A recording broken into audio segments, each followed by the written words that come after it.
Uma coisa que eu gosto bastante no final é a recomendação de livro, né? Um livro que você recomenda para quem está nos escutando, para quem está nos assistindo, e que não sejam os seus, né? Que a Tá gente bom. falou bastante aqui. Tem algum que te marcou mais, algum que, tipo Cara, assim, Juliano e quem for que está aqui, vocês têm que ler esse livro.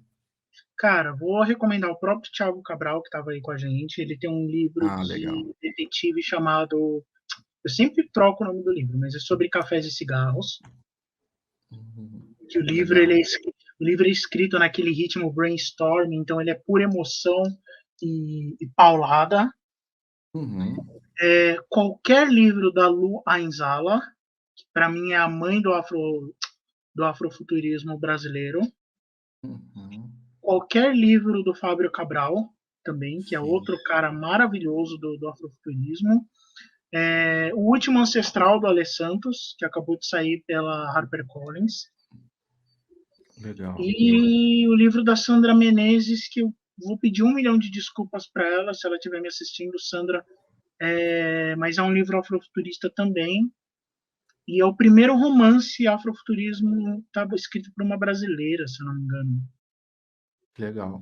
Você ainda Tá? vê que é uma literatura pouco explorada no nosso mercado? Cara, a literatura negra é pouquíssimo explorada nesse país. Não só o afrofuturismo, né? Assim, de um A contexto geral. literatura fantástica, a literatura de ficção brasileira é pouco explorada, entendeu?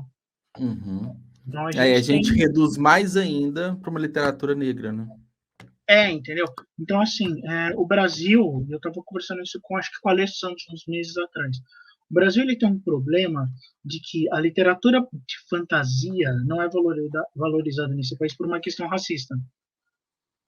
Por quê? Porque o brasileiro ele é colonizado de português e o que Uhum. veio da mentalidade para cá veio uma mentalidade muito racional, muito iluminista, muito matemática certeira, entendeu? Muito Uhum. naturalista.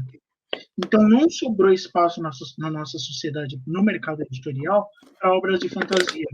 A fantasia e a ficção, elas foram, ao longo dos anos, associadas a escritas menores, associada a contos e sortilégios, principalmente dos negros escravos.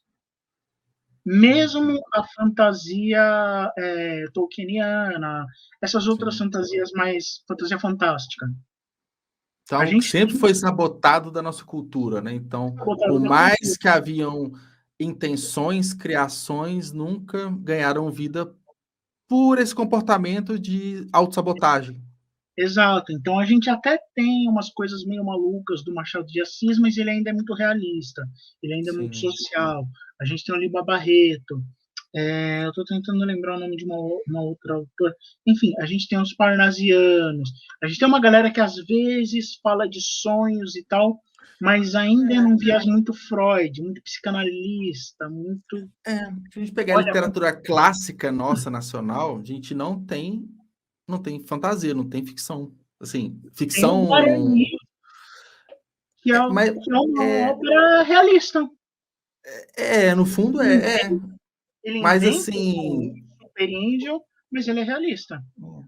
Mas quando pega fantasia, igual você disse, tipo, não tem. Por quê? Porque socialmente a fantasia é associada principalmente às religiões de matriz africana, que é o de contar histórias, fantasiar outros mundos e essas coisas e tal, e é inferiorizada. É Quando tido. Sim. É a questão clássica do preconceito, né? Assim, as questões místicas, religiosas que vão de encontro com o que já está aqui estabelecido, não vale, tipo, não vamos vale, cortar. é pagelã, usando as É, palavras deles, tá? É sim. pagelância, é misticismo, é mistificação, é coisa Aham. de criança, é coisa desses escravos que são menos intelectuais do que nós. E aí, quando a Sim. gente entra nesse novo século, né, nesses anos 2000, que alguém pega um Senhor dos Anéis, um Nárnia, essas obras de fantasia fantástica, a gente não sabe como reagir porque a gente foi ensinado que isso Não, não Aí, naturalmente, até os dias de hoje, é uma literatura que não tem espaço. não vai ter, que é coisa de criança. Por uma questão cultural. É uma questão cultural que até hoje a gente carrega. entendeu? Infelizmente. Sim, é uma reflexão. Eu ainda não havia pensado com essa profundidade, mas, poxa, faz total sentido. Faz total sentido. E aí a gente chega mais ainda a fundo na questão do afrofuturismo, né? Então, Exato. Tá cheio de gente aí boa, uhum. ótimos escritores, ótimos profissionais que estão abrindo caminho na porrada. É na porrada. É assim, já não bastasse todos os problemas enfrentados, preconceitos, os racismos da sociedade Geralmente, geral, isso é refletido na literatura também, né? geralmente, quando a gente fala dos problemas dos autores negros para publicação, a gente está falando de todos os problemas que já existem no mercado editorial, que E já coloca um estão a aí, mais, e coloca um a mais, né, e neles, né? ainda coloca, por exemplo, eu já ouvi isso da boca de autor, não vou expor a pessoa aqui, porque acho que nem ela gostaria de se expor, mas, por exemplo, eu já vi da boca de autor falando, cara, eu não colocava minha foto na capa e na contracapa, porque eu já ouvi de editor que escritor negro não vende.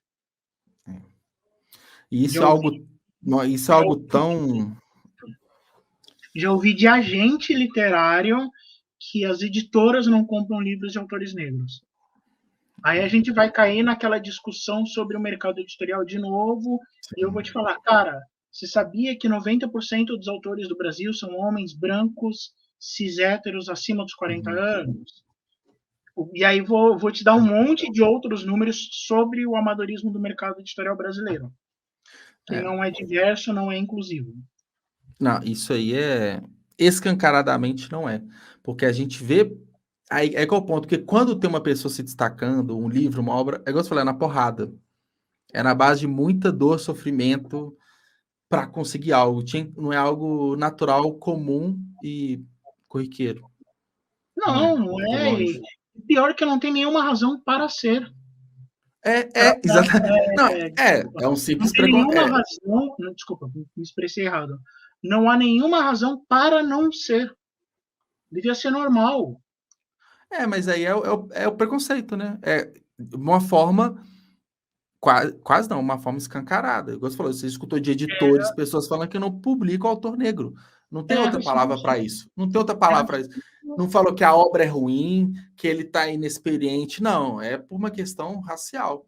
Ponto. Não, é Independente racismo. de qual conteúdo a pessoa tenha. Exato. É o racismo estrutural no meio É, editorial. sim. Faz o É. seguinte, vai, depois, só para a gente terminar aqui, para quem está assistindo ou para quem vai assistir depois. Vai na internet e procura dois números.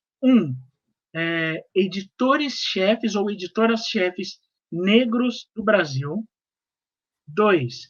Escritores negros que são agenciados no Brasil. Aí a gente provavelmente vai chegar em questões pontuais, exceções. Escritores agenciados hoje são menos de 50. Menos de 50. Menos de 50. Eu vi uma menina no Twitter que ela fez esse cálculo. Eu tô fechando o olho para puxar de cabeça. São acho que 32, 35.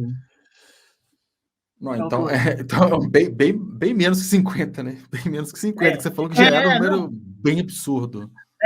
Não é Caramba. 50 tipo na faixa. É menos que 50 de verdade. Nu. Muito pouco, muito pouco.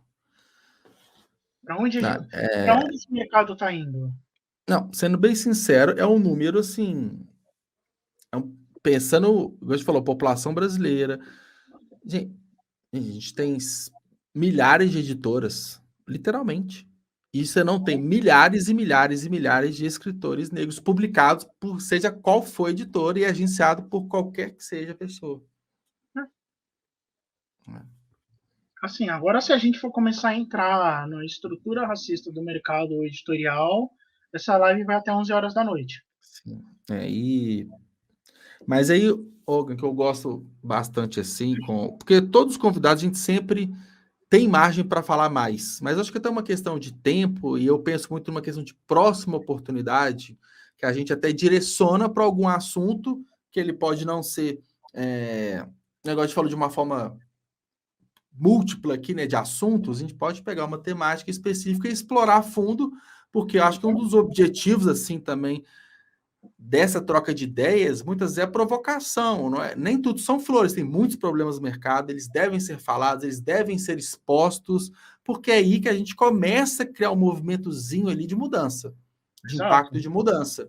Primeiro a gente Então, cutuca, né? a gente vai cutucando, a gente vai provocando, a gente vai tomando porrada também, naturalmente, mas é aí que começa a mudar um cenário. Né? Para qualquer tipo de mudança, de revolução, começa com esse pequeno incômodo, né?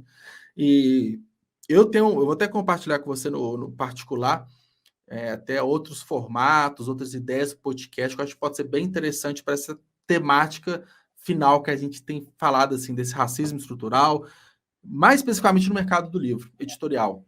Então, Uhum. vamos trocando uma ideia, acho que vai ser importante, porque É, pautas assim, elas devem ser faladas, né? Por mais que sejam polêmicas por um outro lado, mas por nosso lado é que elas devem ser faladas, né? Elas devem ser explanadas.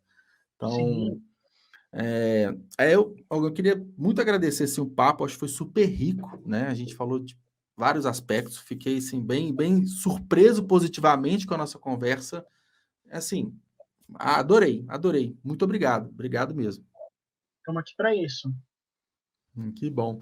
Então, pessoal aqui do chat também que participou, que comentou, muito obrigado pela participação e aqueles recados finais, né? A live ela automaticamente já está disponível no YouTube assim que eu encerrar e vou comunicando nas redes sociais quando sair para o Spotify, para a Deezer, nas plataformas e aí vocês conseguem acompanhar os outros materiais aqui, beleza? Então, Ogan, obrigado, boa noite e tenha um ótimo fim de semana, ótima semana para você. Valeu. Obrigado. Boa noite. Até.